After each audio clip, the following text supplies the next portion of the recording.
رمضان کا آخری جمعہ جمعۃ الوداع بہت بہت مبارک ہو۔ دیکھتے ہی دیکھتے رمضان اب جدا ہونے کو ہے۔ اس جمعے کو تو جمعۃ الوداع اس لیے کہتے ہیں کہ یہ الوداعی اب جمعہ ہے رمضان کا۔ کیا مہینہ ہے، رحمتیں ہیں، برکتیں ہیں، مغفرتیں ہیں، روزانہ مغفرتیں، اور اب تو آخری جمعہ آ گیا ہے۔ ہو سکے تو یہ جمعہ اللہ کے گھر میں گزاریں، تلاوت میں گزاریں، درود میں گزاریں، عبادت میں گزاریں، ہو سکے تو آنسو بہائیں، اللہ سے معافی مانگیں اپنے گناہوں کی۔ ہمیں نہیں معلوم اگلا رمضان ہمیں ملے گا کہ نہیں، اللہ کرے کہ اگلا رمضان بھی ہمیں خیر و عافیت سے صحت کے ساتھ ملے، حرمین طیبین میں ملے، مگر اب تو رمضان جدا ہونے کو ہے نا، تو آئیے مل کر گڑ گڑا کر اللہ کی بارگاہ میں توبہ کر لیجیے۔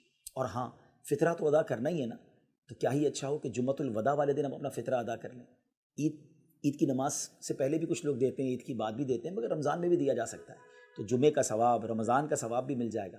اور اللہ نے اگر آپ کو نوازا ہے نا، بہترین کھانا کھاتے ہیں، بہترین کپڑے پہنتے ہیں، تو فطرہ بھی بہترین کیٹیگری کا دے۔ یہ بھی اللہ کی بارگاہ میں ایک شکرانہ ہے کہ اللہ تو نے مجھے پورے رمضان بہترین کھانے کھلائے، اچھا افطار کر